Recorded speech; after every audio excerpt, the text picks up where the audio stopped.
Selamat datang di kelas bahasa. Yuk belajar bahasa Indonesia. Assalamualaikum warahmatullahi wabarakatuh. Halo adik-adik, kembali lagi berjumpa dengan saya, Bu Aziza, dalam pembelajaran bahasa Indonesia. Nah adik-adik, pada video ini kita akan belajar tentang teks anekdot. Apa itu teks anekdot?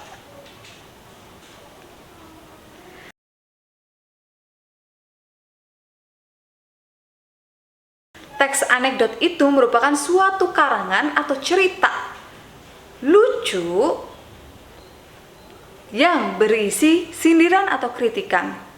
Sindiran atau kritikan tersebut disampaikan secara tidak langsung ya di sini. Nah, oke. Perbedaan dari teks anekdot dan teks humor adalah dari segi ide cerita, anekdot itu berasal dari peristiwa nyata. Jadi inspirasi penulis teks anekdot itu peristiwa nyata, peristiwa yang ada pada kehidupan kita. Peristiwa-peristiwa yang telah terjadi pada kehidupan kita, ya. Kemudian isi dari teks anekdot itu merupakan masalah yang berkaitan dengan tokoh publik atau masalah yang menyangkut orang banyak. Fungsi komunikasi dari teks anekdot itu sendiri yang pertama yaitu menyampaikan kritik atau sindiran secara halus. Selain itu juga menghibur ya. Kemudian makna tersirat dari teks anekdot itu bertujuan untuk menyadarkan tokoh atau orang yang dikritik, orang yang disindir ya.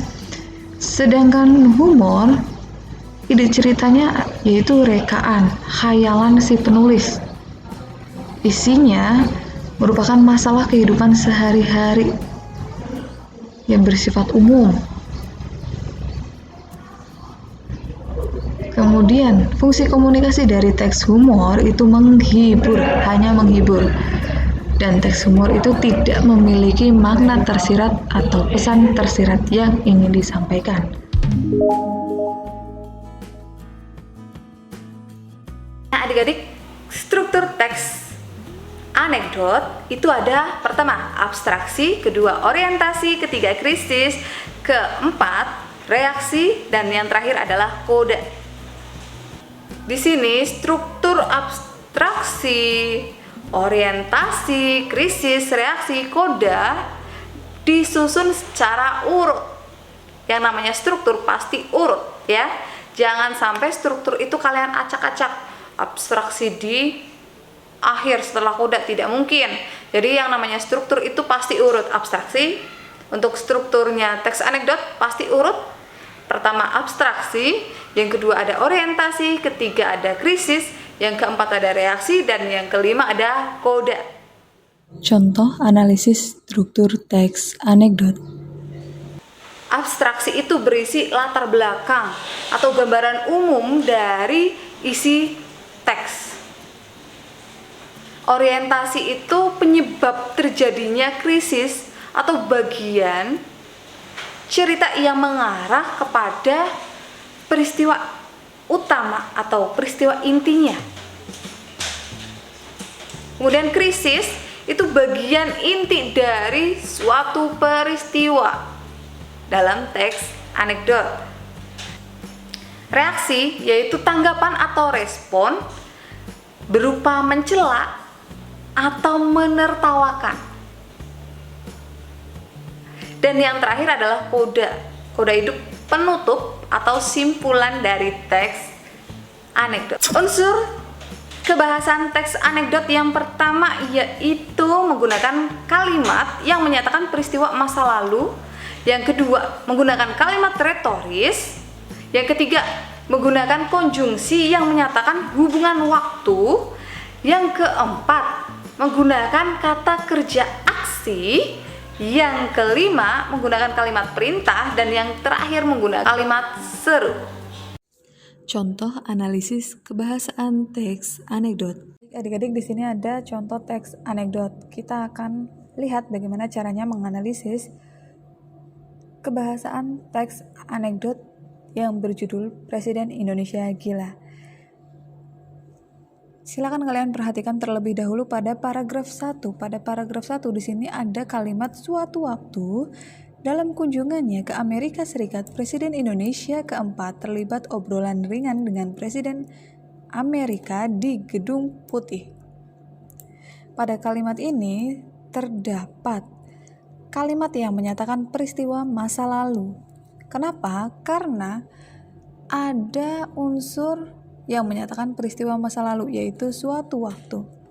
Selain kata suatu waktu, juga bisa pada suatu hari. Itu menunjukkan peristiwa masa lalu. Baik ya. Lanjut. Di sini juga pada kalimat yang kedua, kemudian itu merupakan kata hubung waktu. Presiden Indonesia bercerita tentang presiden-presiden yang pernah menjabat di Indonesia. Bercerita itu termasuk kata kerja. Kenapa kata kerja? Karena berimbuhan ber. Memiliki imbuhan ber. Selanjutnya, pada kalimat bisa tolong Anda jelaskan, ini merupakan kalimat perintah. Ada kata tolong. Itu kalimat perintah. Selanjutnya, lalu itu merupakan kata hubung waktu. Di sini, lalu bagaimana dengan Anda sendiri yang menjabat sebagai presiden saat ini? Merupakan kalimat retoris, karena kalimat ini, pertanyaan ini itu tidak memerlukan jawaban. Orang yang bertanya itu sudah melihat presiden keempat Indonesia. Pada yang ditanya, presiden keempat Indonesia itu siapa? Ayo diingat-ingat ya, coba presiden keempat kita itu siapa?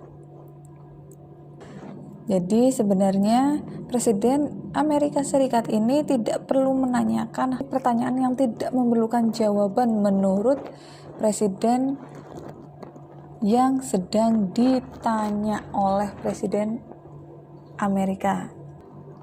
Selanjutnya pada paragraf yang terakhir. Pada paragraf yang terakhir ada kata menjawab dan kata tertawa. Menjawab merupakan kata kerja, tertawa juga merupakan kata kerja. Menjawab termasuk kata kerja karena berimbuhan me.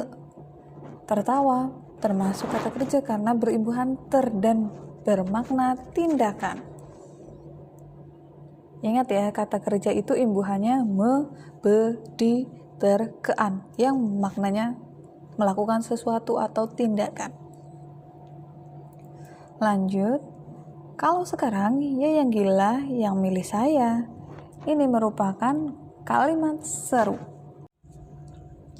Nah, adik-adik, kalimat seru itu adalah kalimat yang bermakna seruan. Jadi, contoh kalimat seru selain yang ada pada teks ini juga ada oh, wah, oh begitu. Itu termasuk kalimat seru. Jadi saat kalian menganalisis kalimat seru, kalian jangan terpaku pada tanda seru di dalam kalimat tersebut. Karena yang namanya tanda seru bukan hanya berada pada kalimat seru. Kalimat perintah pun juga menggunakan tanda seru ya. Nah, sampai di sini sudah jelas ya? Nah, adik-adik, pola penyajian teks anekdot itu ada dua ya. Yang pertama ada narasi, yang kedua ada dialog. Nah, adik-adik, setelah kalian mengetahui struktur, kebahasaan, kemudian pola penyajian teks anekdot, yang perlu kalian perhatikan lagi saat menulis teks anekdot adalah langkah-langkahnya.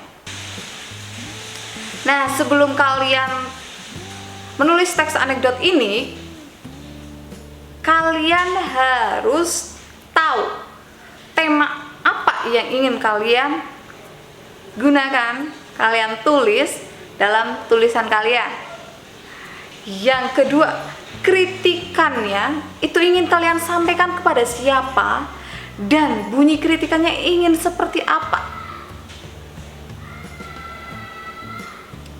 Silakan dipikirkan. Kemudian unsur humornya atau kelucuan yang ingin kalian timbulkan itu seperti apa juga kalian harus tentukan. Tokoh-tokohnya juga harus kalian tentukan. Kemudian perhatikan strukturnya. Struktur anekdot tadi ada abstraksi, orientasi, krisis, reaksi, koda. Kelima struktur tersebut harus ada di dalam teks anekdot yang kalian buat. Jadi wajib kalian perhatikan. Selanjutnya ada alur. Alur yang ingin kalian gunakan itu alur apa? Alur maju, mundur, atau campuran? Dan yang terakhir, pola penyajiannya. Ingin pola penyajian dengan pola narasi atau pola dialog. Seperti itu. Nah, adik-adik, sekian dari Ibu. Semoga kalian paham dengan apa yang Ibu jelaskan. Sebelumnya, jangan lupa kalian like, tinggalkan komentar, dan yang belum subscribe silahkan di subscribe. Kalau menurut kalian video ini bermanfaat, silahkan kalian share kepada teman-teman kalian. Terima kasih, sekian. Wassalamualaikum warahmatullahi wabarakatuh.